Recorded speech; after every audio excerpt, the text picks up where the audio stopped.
Hey guys, so for today's video, we have a review slash tutorial slash first impressions on the new, are you ready for it?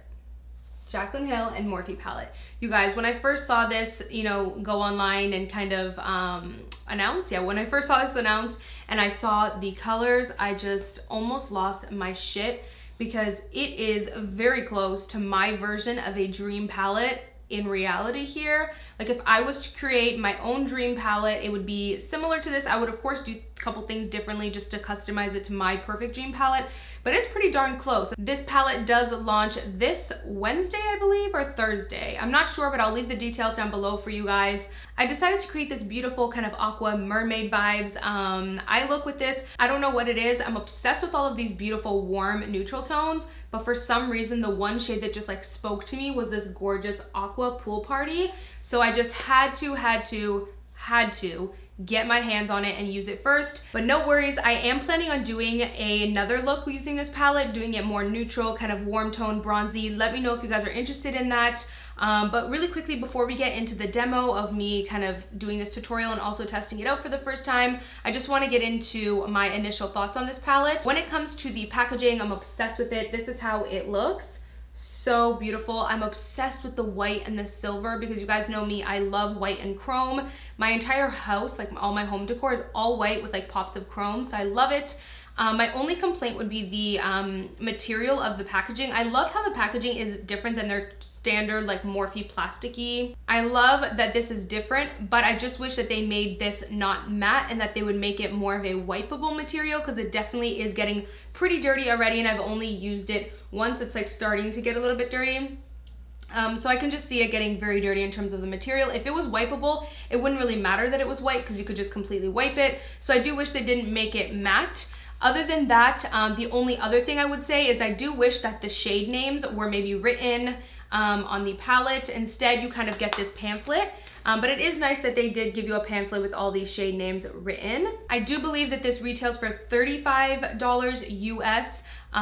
So that's probably like what, 40 something, 50 Canadian. It is a little bit more pricey than the typical Morphe palette, but that is because Jaclyn did, I mean, she explains it in her video if you guys are just interested, but she did, customize these and press them harder and really finely mill the mattes. So it does claim to give you a bit more of a quality upgrade in this palette. So that kind of explains the pricing as well as the packaging and everything. So if you guys are interested in checking out what my first impression is on this palette, how it performed on the eyes, and also my final review at the end, then make sure to keep on watching. I also want to say that when it comes to doing this review and tutorial, I want you guys to know 100% that my mind is not clouded.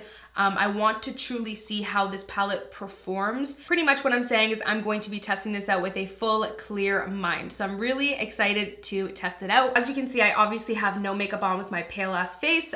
We're gonna fix that. We are gonna do the face makeup as well, just because a lot of you guys like when I include that, but we're just gonna kind of skip through it and do it kind of quickly so we're not taking up too much time with it. So first things first, I'm gonna prime my face. I'm gonna use the Marc Jacobs Coconut Primer and a little bit of the Smashbox Photo Finish. So for foundation, I'm gonna go ahead and take the Giorgio Armani Luminous Silk in the shade 6.5 and blend it out with my Beauty Blender. Of course, we're gonna use the Tarte Shape Tape Concealer because I'm absolutely obsessed with it, and this is in the shade Light Medium. And of course, we're gonna blend it out with a Beauty Blender as well as the Sigma 3D HD Blender. So we're gonna do a little bit of cream bronzing. So this is the Wet n Wild Makeup Contour Stick in the shade Oaks on You. And to set that bronzer, we're gonna use the Hourglass Luminous Bronze Light Bronzer. And I almost forgot to set my under eye, so thank God the Tarte concealer actually doesn't crease that much. I'm gonna use the Wet n Wild contour palettes and mix both highlight shades. And to highlight, I'm gonna use the Anastasia and Nicole Guerriero Glow Kit in the shade Glow Getter.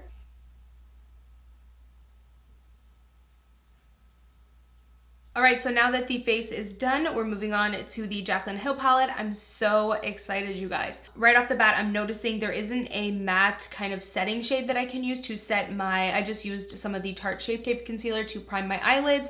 To me, that's not a huge deal because I will just use whatever setting powder I used on my under eye. But I guess it would be nice to have it. But if it means that taking that one shade out to have another great shade that I can use in a different way, I think I would rather that, because like I said, I can just use my setting powder. So I think the first shade I'm going to go in with is Silk Cream. This seems to be a really beautiful warm shade.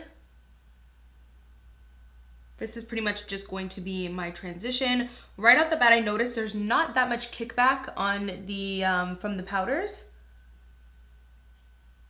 which is nice. So this shade doesn't show up, and I'm using quite a bit of it. This shade doesn't really show up that much on my eye.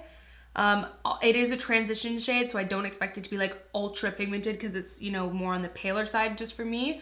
But I do expect it to show a little bit more than it's showing right now. I will say that off the bat.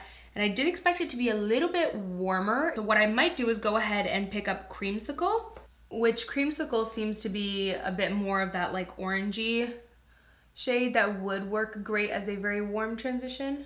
I feel like the two shades Cream Silk and Creamsicle look great kind of mixed together as a transition. Yeah, Silk Cream is just definitely a bit too light for me. It doesn't really work too well as a transition since it's too pale. So I will say I'm pretty disappointed in that. I expected it to be, you know, just more of a transition shade for me, but not so much. I kind of have to mix it a bit with Creamsicle. But now I am going to use the shade Pukey, which I dig that name. I love shades like this. They're just a beautiful, like, baby puke brown.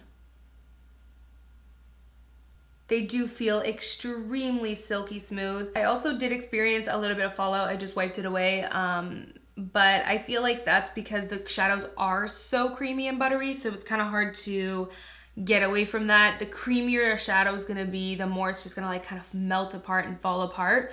So I feel like I wanna grab Pukey a little bit more and concentrate it a bit more in the crease, and then I will fluff it out and blend it out with a bigger brush.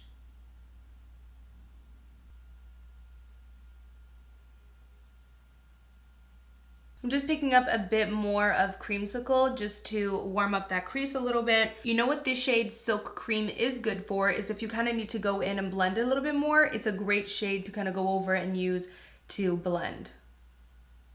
So I'm just mixing Pukey with Creamsicle.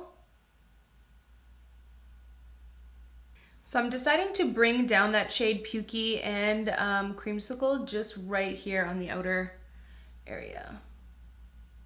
So now I'm just taking a little bit of my Tarte Shape Tape just to kind of clean up the lid a little bit. I don't need it to be like totally perfect or a cut crease or anything, but I just want to really clean that lid up because there's a bit of shadow in there. And to blend that, I'm just going to go over with whatever is left over on the brush. So next I'm going to take the shade Jada. So I am actually going to wipe off that brush so there's no product on it, and now I'm just going to kind of work on blending.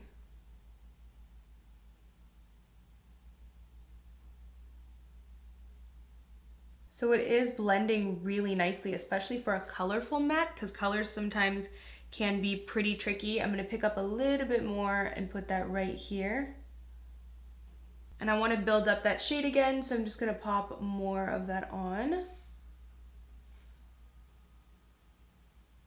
And again, I'm just going to blend out the edges. So next I want to take that gorgeous, beautiful shade Pool Party, and I just want to pop that on the center of the lid. So gorgeous. Like, how amazing is that? And I'm just gonna kind of blend that out. So I have just taken a little bit more Pool Party and wet it, and this is just gonna make it even more intense. Wow. So beautiful. I'm honestly very pleased as well with how well this is blending and just applying.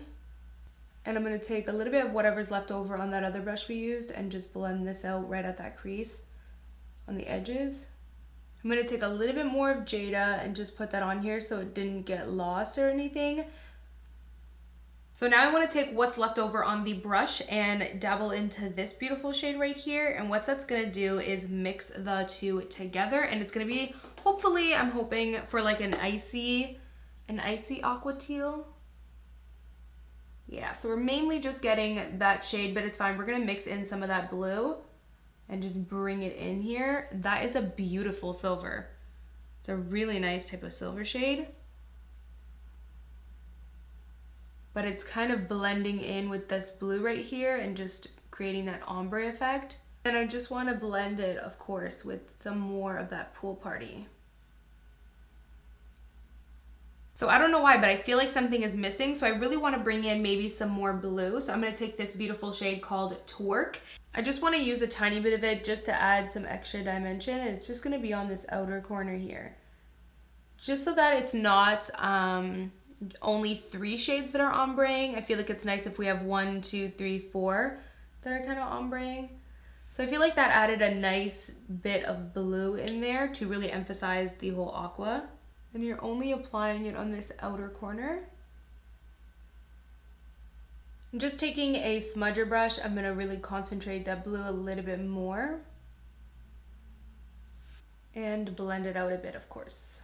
So I'm just taking a little bit of Pukey and Creamsicle. Next, I am taking a little bit of Jada and just blending that on the outer corner. So I really want to apply more of Twerk on this lower lash line outer corner area. And just bring it in. And I am going to blend it out. I'm just going to go ahead and apply some of the L'Oreal Voluminous Paradise mascara. So for the waterline, I want to add a little bit of liner. I'm going to take Makeup Geek's Cobalt and also Makeup Geek's Mint. I think I'm going to put Cobalt on the outer corner here. So beautiful. And then I think I'm just going to put some of Mint kind of blended in the middle with it. And then take the rest of it in the inner corner. But that kind of makes me want a little bit of Pool Party on the bottom inner corner. So I'm just actually going to take only a little bit of whatever's left over on that brush. And just bring a little bit down.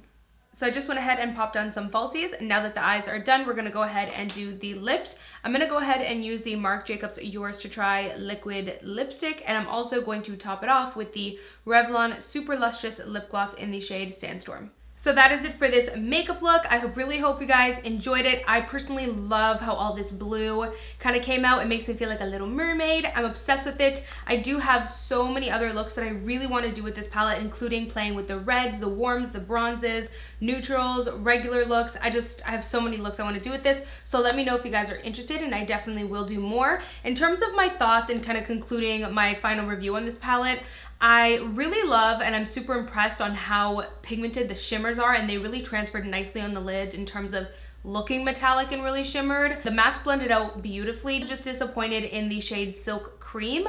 I expected it to be like the transition of life, like my favorite go-to transition, and it just wasn't. It's just way too pale for me as a transition. I kind of have to mix in a bit of Creamsicle and a bit of Pukey to get a good transition shade, which is a little bit inconvenient. But other than that, I'm really happy with the formula of this palette. I love these shades. It's so beautiful. Let's just take one last memorable look at this. So that is it. Hopefully you guys enjoyed this video. Thank you guys so much for watching, and as always, I will see you guys in my next video. Bye guys. Mwah.